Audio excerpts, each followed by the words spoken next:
ചില അവസരങ്ങൾ നമ്മുടെ ജീവിതം മാറ്റും, പക്ഷെ ചില മനുഷ്യർ ഒരു ബ്രാൻഡിൻ്റെ തന്നെ കഥ മാറ്റും. തുണിക്കടയിലെ നിത്യ, ജന്മന കേൾവിശേഷിയും സംസാരശേഷിയും ഇല്ലാത്ത പെൺകുട്ടി. ഈ പരിമിതികൾ കാരണം ജോലി തേടിയിട്ടും പല വാതിലുകളും നിത്യയ്ക്ക് മുൻപിൽ അടഞ്ഞു. അപ്പോഴാണ് മഹാറാണി വെഡ്ഡിംഗ് കളക്ഷൻസ് നിത്യയ്ക്ക് ഒരു അവസരം നൽകുന്നത്, ഒരു സെയിൽസ് ഗേളായി. അന്ന് മഹാറാണി അറിഞ്ഞിരുന്നില്ല തങ്ങൾ ജോലിക്കെടുത്തത് ഒരു ജീവനക്കാരിയെ മാത്രമല്ല, തങ്ങളുടെ ബ്രാൻഡിൻ്റെ ഭാവിയിലെ ഒരു മുഖത്തെയാണെന്ന്.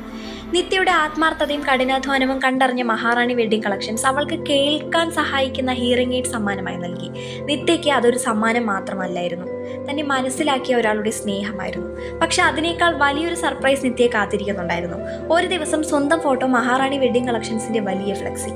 ഇന്നലെ വരെ ജോലി കിട്ടാൻ പോലും ബുദ്ധിമുട്ടിയ നിത്യ ഇന്ന് അതേ സ്ഥാപനത്തിന്റെ ബ്രാൻഡിന്റെ മുഖമായി ഒരു മോഡലായി നിൽക്കുന്നു. ഒരു പക്ഷേ നിത്യയുടെ ഇതുവരെയുള്ള കഷ്ടപ്പാടുകൾക്ക് ദൈവം കൊടുത്തൊരു മറുപടിയായിരിക്കാം ഈ അവസരം.